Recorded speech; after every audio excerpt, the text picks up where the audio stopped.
আসসালামু আলাইকুম, স্বাগত জানাচ্ছি আরটিভির দুপুরের সংবাদে। পুরোটা সংবাদ জুড়ে আপনাদের সাথে রয়েছে আমি নুসরাত সুজানা। দীর্ঘ 4 মাস পর চিকিৎসা শেষে দেশে ফিরে দলীয় নেতাকর্মী আর জনগণের ভালোবাসায় সিক্ত বিএনপি চেয়ারপারসন বেগম খালেদা জিয়া। তাকে বহনকারী কাতার রয়্যাল অ্যাম্বুলেন্সটি সকালে ঢাকায় অবতরণ করে। সাবেক প্রধানমন্ত্রীর সঙ্গে ছিলেন তার 2 পুত্রবধূ। বেগম জিয়ার ফিরে আসাকে গণতন্ত্র উত্তরণের পথকে সহজ করবে বলে জানান দলটির মহাসচিব মির্জা ফখরুল ইসলাম আলমগীর। জাহিদ রহমানের রিপোর্টে দেখুন এর বিস্তারিত। ঘড়ির কাঁটা মঙ্গলবার সকাল 10:42। বিএনপি চেয়ারপারসন ও সাবেক প্রধানমন্ত্রী খালেদা জিয়াকে বহনকারী এয়ার অ্যাম্বুলেন্সটি হজরত শাহজালাল আন্তর্জাতিক বিমানবন্দরের রানওয়ে স্পর্শ করে। অপেক্ষার অবসান ঘটিয়ে দেশের মাটিতে নামেন বেগম জিয়া। বিএনপি মহাসচিব সহ দলের সিনিয়র নেতারা তাকে স্বাগত জানান। তার দেশে ফিরে আসা এটা আমাদের গণতন্ত্রের উত্তরণের পথকে আরো সহজ করবে, দেশকে একটা সঠিক বৈষম্যহীন একটা পরিস্থিতির দিকে নিয়ে যেতে সহযোগিতা করবে। আমরা দেশনেত্রী বেগম খালেদা জিয়ার যে মনোবল দেখেছি, আমার বিশ্বাস তার নেতৃত্বে আমরা বিএনপি দেশের মানুষ সবাই ঐক্যবদ্ধ রয়েছি। দেশে একটা স্বাভাবিক রাজনীতি থাকবে, দেশে একটা গণতান্ত্রিক সরকার প্রতিষ্ঠিত হবে, জনগণের সরকার প্রতিষ্ঠিত হবে। আমরা সবাই মিলে ঐক্যবদ্ধ থাকবে ইনশাআল্লাহ। বিমানবন্দরের বাইরে দলীয় নেতাকর্মী সহ সর্বস্তরের মানুষের ঢলে উৎসব মুখর পরিবেশ সৃষ্টি হয়। কঠোর নিরাপত্তা বেষ্টনী পাশ কাটিয়ে দলীয় চেয়ারপারসনকে স্বাগত জানায় নেতাকর্মীরা। বিমানবন্দর থেকে গুলশানের বাসভবন ফিরোজা পর্যন্ত ফুল, ব্যানার, প্ল্যাকার্ড, দলীয় ও জাতীয় পতাকা হাতে কর্মীরা স্লোগানে ছিল মুখরিত।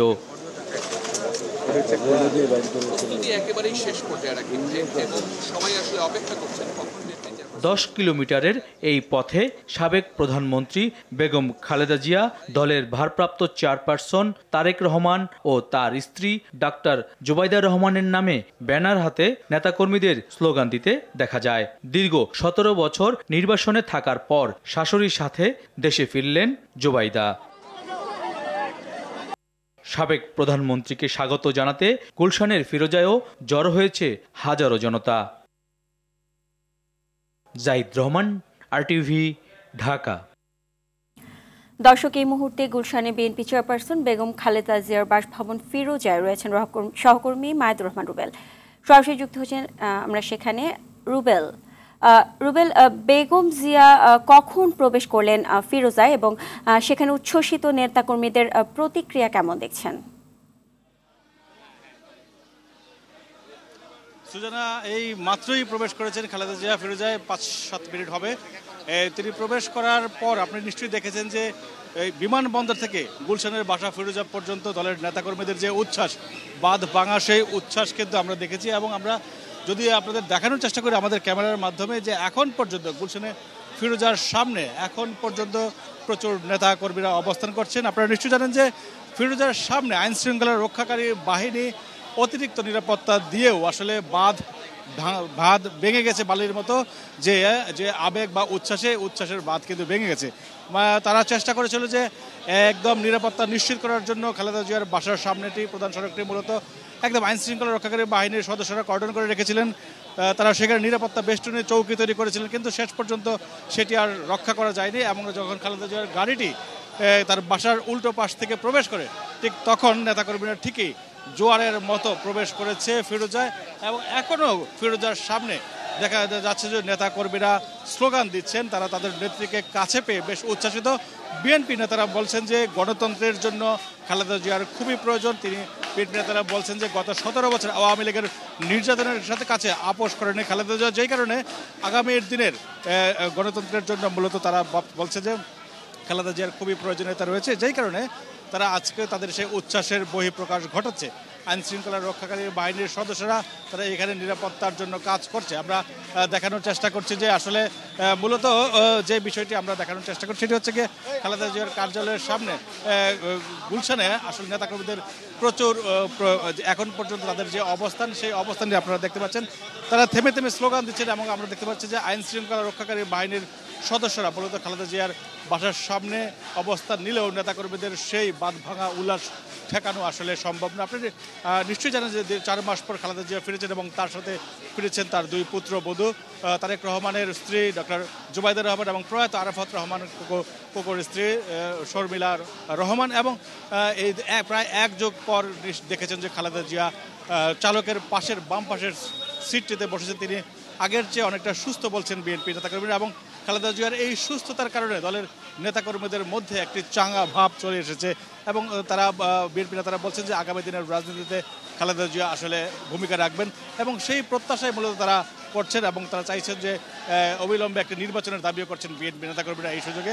এই ছিল গুলশান থেকে সবশেষ খবর আমার কাছে। সুজানা। জি, ধন্যবাদ আপনাকে। এর আগে নিজে গাড়ি চালিয়ে মাকে বিমানবন্দরে পৌঁছে দেন ছেলে তারেক রহমান। 17 বছর পর দেশের মাটিতে শাশুড়ির সাথে পুত্রবধূ জুবাইদা রহমান। বিমানবন্দর থেকে গুলশান পর্যন্ত নিরাপত্তা জোরদার করেছে পুলিশ। স্বৈরাচার আওয়ামী লীগের রোষানলে পড়ে সুস্থ খালেদা জিয়া কি করে হলেন এত অসুস্থ তা তুলে ধরার চেষ্টা করেছেন মাইদুর রহমান রুবেল। চিকিৎসা শেষে 4 মাস পর লন্ডন থেকে ঢাকায় ফিরছেন সাবেক প্রধানমন্ত্রী বিএনপি চেয়ারপারসন বেগম খালেদা জিয়া। তাকে অভ্যর্থনা জানাতে বিমানবন্দর থেকে গুলশানের বাসা ফিরোজা পর্যন্ত পথে পথে অবস্থান নেয় দলটির অঙ্গ ও সহযোগী সংগঠনের নেতাকর্মীরা। দলটির নেতারা বলছেন 2018 সালে মিথ্যে সাজানো মামলায় সাজা দিয়ে সুস্থ খালেদা জিয়াকে প্রচণ্ড অসুস্থ বানিয়ে করোনাকালে শর্ত সাপেক্ষে মুক্তি দেয় ফেসিবাদী আওয়ামী লীগ সরকার। কারাগারে নেওয়ার পর 1.5 মাসের মাথায় প্রচণ্ড অসুস্থ হয়ে পড়লে খালেদা জিয়াকে তৎকালীন বিএসএমএমইউতে ভর্তি করেন কারা কর্তৃপক্ষ। তখন বুকে ব্যথা, মুখে হাসি নিয়ে নেতাকর্মীদের উদ্দেশ্যে অভিবাদন জানান খালেদা জিয়া। দফায় দফায় হাসপাতালে ভর্তি করা হলে চিকিৎসকরা বিদেশে উন্নত চিকিৎসার পরামর্শ দিলেও কানে তোলেনি স্বৈরাচার আওয়ামী লীগ, উল্টো করেছে বিদ্রুপ। আর রোজই শুনি এই মরে মরে এই যায় তো বয়স তো 80-র উপরে, তো এমনি তো সময় হয়ে গেছে, তার মধ্যে অসুস্থ, তো এখানে এত কান্নাকাটি করতে লাভ নাই। 2 বছর কারাভোগের পর করোনাকালে 2020 সালে খালেদা জিয়ার জেল জীবনের অবসান ঘটলেও গৃহবন্দী দশা যেন কাটছিলই না। বিদেশে চিকিৎসার সুযোগ না পেয়ে আরও অসুস্থ হয়ে পড়েন তিনি। বিদেশ থেকে চিকিৎসক এনে চিকিৎসা করালেও তারাও পরামর্শ দেন উন্নত চিকিৎসায় বিদেশে নেয়ার। খালেদা জিয়ার পরিবারের বারবার মানবিক আবেদনেও পাথরের মন গলেনি নিষ্ঠুর আওয়ামী লীগ সরকারের। লাখ লাখ কোটি টাকা বিদেশে পাচার করে দেশের অর্থনীতি ফোকলা করে দিলেও মাত্র 2 কোটি টাকা তছরূপের অভিযোগে খালেদা জিয়াকে কারাগারে রেখে পরিকল্পিতভাবে মৃত্যুর দিকে ঠেলে দিয়েছিল আওয়ামী লীগ, এমনটাই মনে করেন বিএনপির শীর্ষ নেতারা। কারাগারে থাকা অবস্থায় তাকে স্ট্রোক পয়জনিংয়ের মাধ্যমে যে হত্যা করার চেষ্টা করা হয়েছিল, তারপর তার শরীর খুব খারাপ হয়ে যায়। ফেসিবাদ পতনের পর রাষ্ট্রের নির্বাহী আদেশে মুক্তি মেলে আপসীন উপাধি পাওয়া সাবেক এই প্রধানমন্ত্রীর চলতি বছরের 7 জানুয়ারি কাতার আমিরের পাঠানো রাজকীয় এয়ার অ্যাম্বুলেন্সে লন্ডনে যান খালেদা জিয়া। মাইদুর রহমান রুবেল, আরটিভি, ঢাকা। জাতীয় নাগরিক পার্টি এনসিপির দেয়া মৌলিক সংস্কার প্রস্তাবগুলো পর্যালোচনার পর দ্বিতীয় পর্যায়ের আলোচনায় এর প্রতিফলন হবে বলে জানিয়েছেন জাতীয় ঐক্যমত্য কমিশনের সহ সভাপতি অধ্যাপক আলী রিয়াজ। সকালে জাতীয় সংসদ ভবনের এলডি হলে জাতীয় নাগরিক পার্টি এনসিপির মৌলিক সংস্কার প্রস্তাবনা গ্রহণের পর তিনি এসব কথা বলেন। সংস্কার প্রস্তাব জমা দিয়ে এনসিপির সদস্য সচিব আখতার হোসেন বলেন, শুধু নির্বাচন ব্যবস্থা বা সংখ্যাগরিষ্ঠতার ভিত্তিতে সংবিধান সংস্কার বা মৌলিক সংস্কার নয়, বরং ক্ষমতার ভারসাম্য, বিকেন্দ্রীকরণ ও জবাবদিহিতায় মৌলিক সংস্কারগুলো গুরুত্বপূর্ণ। সাংবিধানিক এবং রাষ্ট্রীয় যে কাঠামো আছে সেখানে কিভাবে স্বৈরতান্ত্রিক এবং ফেসিবাদী যে উপাদানগুলো আছে সেগুলো থেকে আমরা মুক্ত হতে পারি, বিচার বিভাগকে কিভাবে রাজনীতির মুক্ত করে সত্যিকার অর্থে ন্যায় বিচারের প্রতীক হিসাবে হাজির করা যায়, এই প্রত্যেকটা বিষয়কেই মৌলিক সংস্কারের অন্তর্ভুক্ত বলে আমরা মনে করি। আলোচনা আনুষ্ঠানিক অনানুষ্ঠানিক বিভিন্নভাবে অগ্রসর হচ্ছে এবং তার মধ্য দিয়ে আমরা চেষ্টা করছি একটি জাতীয় সনদ তৈরি করতে, যার লক্ষ্য হচ্ছে ভবিষ্যতে বাংলাদেশের একটি গণতান্ত্রিক রাষ্ট্র প্রতিষ্ঠার একটা পথরেখা তৈরি করা। মানবতা বিরোধী অপরাধের মামলায় জামায়াত নেতা এটিএম আজহারুল ইসলামের মৃত্যুদণ্ডের বিরুদ্ধে আপিল শুনানি শেষ হয়েছে। পরবর্তী শুনানি বৃহস্পতিবার হবে বলে জানিয়েছেন আপিল বিভাগ। এর আগে সকাল ৯টা৫৪ প্রধান বিচারপতি সৈয়দ রেফাত আহমেদের নেতৃত্বে ৭ বিচারপতির পূর্ণাঙ্গ আপিল বিভাগে শুনানি শুরু হয়। জামায়াত নেতা আজহারের পক্ষে শুনানি করেন আইনজীবী মোহাম্মদ শিশির মনির। এ সময় তিনি কোর্টকে জানান, জামায়াত নেতা কাদের মোল্লাকে রিভিউয়ের এক সংক্ষিপ্ত রায়ে ফাঁসি কার্যকর করা হয়েছিল, যার নজির উপমহাদেশে নেই বলে আপিল বিভাগকে জানান আইনজীবী শিশির মনির।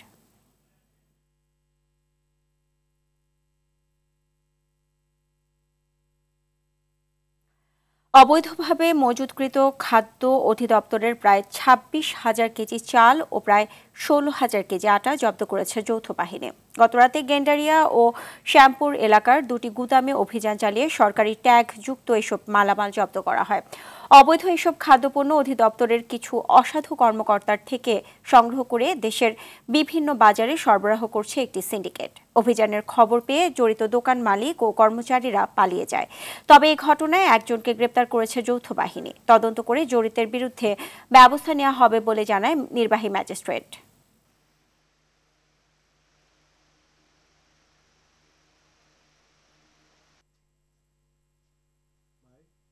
$526টা চালের বস্তা এবং হচ্ছে 316টা হচ্ছে আটার বস্তা। সেটা হচ্ছে যে 50 কেজিটি বেশি, 22টা বস্তা হচ্ছে শুধুমাত্র 25 কেজি চালের, বাকি সবই 50 কেজি বস্তা। কাজে বলা চলে এই গোডাউনটায় বেশ ভালো পরিমাণের হচ্ছে চাল এবং আটা, যেগুলো হচ্ছে আসলে খাদ্য অধিদপ্তরের। এই চক্রটা বেসিক্যালি হয়তো দীর্ঘদিন যাবৎ চলে আসতেছিল। নিডি পিপল যারা আছে, গরিব মানুষ, তারা হয়তো জিনিসটা বঞ্চিত হচ্ছে। ইনশাল্লাহ এই অভিযান জারি থাকবে। আমরা the army is always for the people, and আমরা এনি ধরনের ক্রাইমের এগেনস্টে ইনশাল্লাহ অপারেশন জারি রাখবো। যে চালগুলো জব্দ করা হয়েছে এগুলো দেখা গেল যে সব খাদ্য অধিদপ্তরের লেখা চাউলের বস্তা। তো এই বস্তাগুলো সুনির্দিষ্টভাবে কোনো প্রমাণ নাই, তবে এগুলো সুকৌশলে অনেকদিন ধরে এগুলো জোরও করেছে বলে মনে হচ্ছে। জড়িত থাকতে পারে ইয়ারা, সিন্ডিকেটধারীরা। আমরা আইনগত ব্যবস্থা নেব এটা। মূল্যস্ফীতি নিয়ন্ত্রণকে ১ নম্বর গুরুত্ব দিয়ে ২০২৫-২৬ অর্থ বছরের বাজেট ঘোষণা করতে যাচ্ছে অন্তর্বর্তী সরকার। সম্ভাব্য আকার হতে পারে ৭,৯০,০০০ কোটি টাকা। সংকোচনমূলক বাজেটে স্বাস্থ্য, শিক্ষা, তথ্য প্রযুক্তি সহ সামাজিক নিরাপত্তা খাতে বরাদ্দ বেশি থাকবে। মূল্যস্ফীতি নিয়ন্ত্রণে এডিপির আকার ছোট রাখা, কৃষিতে ভর্তুকি অব্যাহত রাখা এবং ডলারকে শক্তিশালী করার পরামর্শ দিয়েছেন অর্থনীতিবিদরা। তৌহিদুর রহমানের রিপোর্টে দেখুন বিস্তারিত। যুক্তরাষ্ট্রের নতুন শুল্ক নীতি আপাতত স্থগিত থাকলেও এর চাপসহ নানা বিষয় মাথায় রেখে ২০২৫-২৬ অর্থবছরের বাজেট সাজাতে হচ্ছে অর্থ উপদেষ্টাকে। পতিত আওয়ামী সরকারের রেখে যাওয়া উচ্চ মূল্যস্ফীতি নিয়ন্ত্রণেই বড় চ্যালেঞ্জ সামনে। বাজেটের সম্ভাব্য আকার হতে পারে ৭,৯০,০০০ কোটি টাকা। বার্ষিক উন্নয়ন কর্মসূচি বা এডিপির সম্ভাব্য আকার ২,৩০,০০০ কোটি টাকা। জাতীয় রাজস্ব বোর্ড এনবিআর এর লক্ষ্যমাত্রা ৫,১৮,০০০ কোটি টাকা। জিডিপি প্রবৃদ্ধি ধরা হতে পারে ৫.৫%। আর মূল্যস্ফীতিকে ৬.৫% আটকে রাখার পরিকল্পনা নেওয়া হয়েছে। মূল্যস্ফীতিকে প্রাধিকার দেওয়ার বিষয়টি এবারের বাজেটে আসলে গুরুত্বপূর্ণ প্রাধিকার হওয়া উচিত বলে আমরা মনে করি। খাদ্যপণ্য যেগুলো আমরা আমদানি করে থাকি, সেই ধরনের পণ্য সরবরাহ যাতে বাজারে স্থিতিশীল থাকে, সেটার জন্য যাতে নতুন আমদানিকারক এখানে যুক্ত করা হয় এবং এই বাজারটিকে যাতে প্রতিযোগিতামূলক করা যায় সেদিকে নজর দেওয়া। এই ইনফ্লেশন ম্যানেজমেন্ট আমি মনে করি নাম্বার 1 ম্যাক্রো ইকোনমির মধ্যে নাম্বার 1 রিফ্লেকশন হওয়া উচিত। শিক্ষা, স্বাস্থ্য, তথ্য প্রযুক্তি সহ সামাজিক নিরাপত্তা খাতে বরাদ্দ বাড়ানোর তাগিদ তাদের। আসছে বাজেটকে টিকে থাকার বাজেট মন্তব্য করে অর্থনীতিবিদরা জিডিপি প্রবৃদ্ধি বাড়াতে দীর্ঘমেয়াদী পরিকল্পনার তাগিদ দিয়েছেন। গ্যাসের সংকটে ইন্ডাস্ট্রিয়াল আউটপুট ক্ষতিগ্রস্ত হচ্ছে, বিশেষ করে টেক্সটাইল, সিমেন্ট, সিরামিক। বিনিয়োগ, এক্সপোর্ট এবং এমপ্লয়মেন্ট, তার জন্য যে লং টার্ম প্রোগ্রাম, সেটার ধারাটা এখন থেকেই চালু করা। এডিপির আকারও যাতে ছোট থাকে, সীমিত থাকে এবং সেটা যাতে কোনোভাবেই প্রয়োজনীয় ব্যয়ের অতিরিক্ত না হয়, সেই জায়গাটিতেও নজর দেওয়া দরকার। উন্নয়নশীল দেশের কাতারে যাওয়া আর ভৌগোলিক নানা কারণে এবারের বাজেট গুরুত্বপূর্ণ বলেও জানান তারা। তৌহিদুর রহমান, RTV, ঢাকা। এবার ভারত পাকিস্তান প্রসঙ্গ। যুদ্ধ পরিহার করে ভারত পাকিস্তান দুই দেশকে সংযত হওয়ার আহ্বান জানিয়েছেন জাতিসংঘের মহাসচিব অ্যান্টনিও গুতেরেস। এর আগে তার সঙ্গে ফোন আলাপে পাকিস্তানের প্রধানমন্ত্রী শেহবাজ শরীফ কাশ্মীর ইস্যুর স্বচ্ছ নিরপেক্ষ তদন্তের প্রস্তাব করেন। এদিকে সম্ভাব্য যুদ্ধের প্রস্তুতি হিসেবে ভারতের বিভিন্ন রাজ্যে সামরিক মহড়ার নির্দেশ দিয়েছে স্বরাষ্ট্র মন্ত্রণালয়। বিস্তারিত অর্ণপ্রসাদের রিপোর্টে। ক্রমেই উত্তেজনা বাড়ছে দুই চিরপ্রতিদ্বন্দ্বী ভারত পাকিস্তানের মধ্যে। এবার উত্তেজনা কমিয়ে দুই দেশকে সংযমী হওয়ার আহ্বান জানান জাতিসংঘের মহাসচিব আন্তোনিও গুতেরেস। সোমবার জাতিসংঘের সদর দপ্তর নিউ ইয়র্কে তিনি এ আহ্বান জানান। ভারত পাকিস্তান দুই দেশ যুদ্ধের দ্বার প্রান্তে রয়েছে। যদি সত্যি যুদ্ধ বেঁধে যায় তাহলে ওই অঞ্চলের পরিস্থিতি পুরোপুরি নিয়ন্ত্রণের বাইরে চলে যাবে। এর আগে পাকিস্তানের প্রধানমন্ত্রী শেহবাজ শরীফের সঙ্গে ফোনে কথা বলেন জাতিসংঘ মহাসচিব। ফোনালাপে পেহেলগামে সন্ত্রাসী হামলার স্বাধীন, স্বচ্ছ ও বিশ্বাসযোগ্য তদন্তের প্রস্তাব করেন শেহবাজ শরীফ। পাশাপাশি কোনো কারণ ছাড়া ভারত পাকিস্তানকে দায়ী করায় উদ্বেগও জানান তিনি। এদিকে ১৯৭১ সালের পর এবারই প্রথম ভারতের বিভিন্ন রাজ্যে সামরিক মহড়া চালানোর নির্দেশ দিয়েছে কেন্দ্রীয় স্বরাষ্ট্র মন্ত্রণালয়। যুদ্ধের প্রস্তুতি হিসাবে ছাত্র যুবকদেরও ট্রেনিং প্রদানের নির্দেশনা দেয়া হয়েছে। চরম উত্তেজনার মধ্যেই সোমবার রাতে লাইন অফ কন্ট্রোলে ভারত পাকিস্তান সেনাবাহিনীর মধ্যে গুলি বিনিময় হয়। পাকিস্তানি সৈন্যরা আগে গুলি ছোড়ে বলে বরাবরের মতো অভিযোগ ভারতীয় সৈন্যদের। এ নিয়ে টানা ১২ দিন কাশ্মীর সীমান্তে গোলাগুলির ঘটনা ঘটল। অর্ণব প্রসাদ, RTV। আগামী ৭ থেকে ১০ মে কুতুবদিয়া ফায়ারিং রেঞ্জ VGD-2 এর আকাশে তাজা গোলাবর্ষণ প্রশিক্ষণ মহড়া পরিচালিত হবে। ছুটির দিন সহ প্রতিদিন সকাল থেকে বিকেল ৫টা পর্যন্ত এই মহড়া চলবে। আকাশ থেকে আকাশে এই গোলাবর্ষণ হবে। উল্লেখ্য, এই তারিখ ও সময়ে মহড়া চলাকালে সব ধরনের জলযানকে এসব এলাকা দিয়ে চলাচল না করার জন্য সতর্ক করা হয়েছে। গণমাধ্যমে পাঠানো এক বিবৃতিতে প্রতিরক্ষা মন্ত্রণালয়ের আন্তঃবাহিনী জনসংযোগ পরিদপ্তর ISPR সতর্ক বার্তা জানিয়েছে।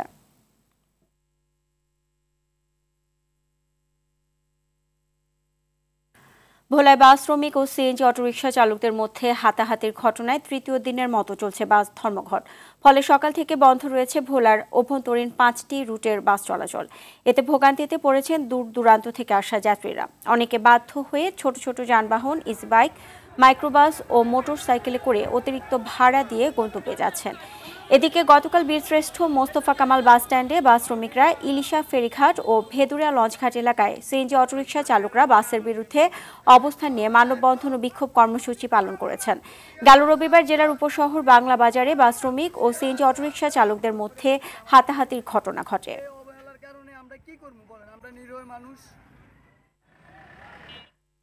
ময়মনসিংহের ভালুকায় প্রতিবেশী ভাড়াটিয়ার ছুরিকাঘাতে রফিকুল ইসলাম রতন নামে বাড়ির মালিকের মৃত্যু হয়েছে। সোমবার রাতে উপজেলার হবিরবাড়ি ইউনিয়ন লবণকোঠা গ্রামে এ ঘটনা ঘটে। ঘটনার পর অভিযুক্ত প্রতিবেশী চুন্নু মিয়াকে আটক করেছে ভালুকা মডেল থানা পুলিশ। স্থানীয়রা জানায়, রতন বাড়ির পাশে একটি চায়ের দোকানে বসেছিল। হঠাৎ তার ভাড়াটিয়া চুন্নু মিয়া দৌড়ে এসে হাতে থাকা ছুরি দিয়ে রতনকে এলোপাথারি পিঠে আঘাত করে পালিয়ে যায়। পরে স্থানীয়রা গুরুতর আহত রতনকে উদ্ধার করে হাসপাতালে নিয়ে গেলে চিকিৎসক মৃত ঘোষণা করেন। এদিকে পিরোজপুরের ভান্ডারিয়ায় স্ত্রী ও শাশুড়িকে গলা কেটে হত্যার অভিযোগ উঠেছে চা বিক্রেতা ওবায়দুল হক বাদলের বিরুদ্ধে। রাতে উপজেলার ধাওয়া গ্রামে এই হত্যাকাণ্ডের ঘটনা ঘটে। তবে হত্যাকাণ্ডের কোনো কারণ জানা যায়নি এখনো।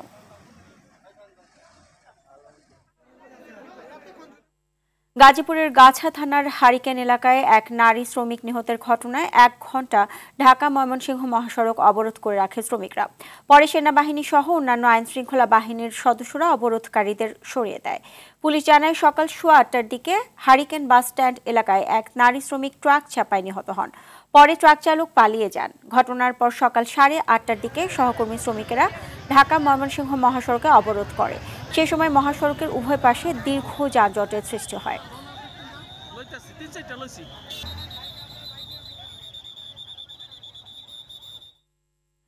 6 দফা দাবিতে কমপ্লিট শাটডাউন কর্মসূচি পালন করছে বরিশাল নার্সিং কলেজের শিক্ষার্থীরা। সকালে কলেজের মূল ফটকে তালা ঝুলিয়ে কর্মসূচি শুরু করা হয়। এরপর থেকে ক্যাম্পাসে অবস্থান নিয়ে বিভিন্ন স্লোগান দিতে থাকে তারা। শিক্ষার্থীরা জানান, নার্সদের প্রথম শ্রেণীর পদে নিয়োগ, 20,000 টাকা ইন্টার্নশিপ ভাতা ও মেধার ভিত্তিতে শিক্ষক নিয়োগ সহ 6 দফা না মানলে আন্দোলন অব্যাহত থাকবে। প্রয়োজনে জাতীয় পর্যায়ে অবস্থান কর্মসূচিতে যাওয়ারও হুঁশিয়ারি দেন তারা। এদিকে কর্মসূচিতে বোর্ড বেসিক শিক্ষার্থীদের বিরুদ্ধে হামলার অভিযোগ তুলেছে সাধারণ শিক্ষার্থীরা।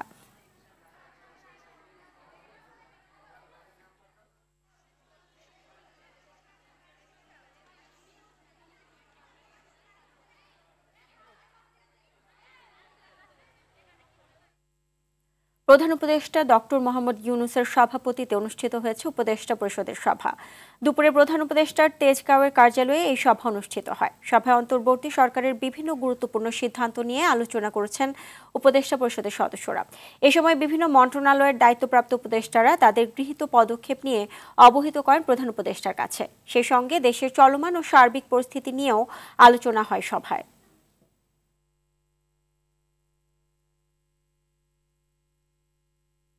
মেহেরপুর কুষ্টিয়া আঞ্চলিক মহাসড়কে ভারী যানবাহন চলাচল বন্ধ করে দিয়েছে সড়ক ও জনপথ বিভাগ।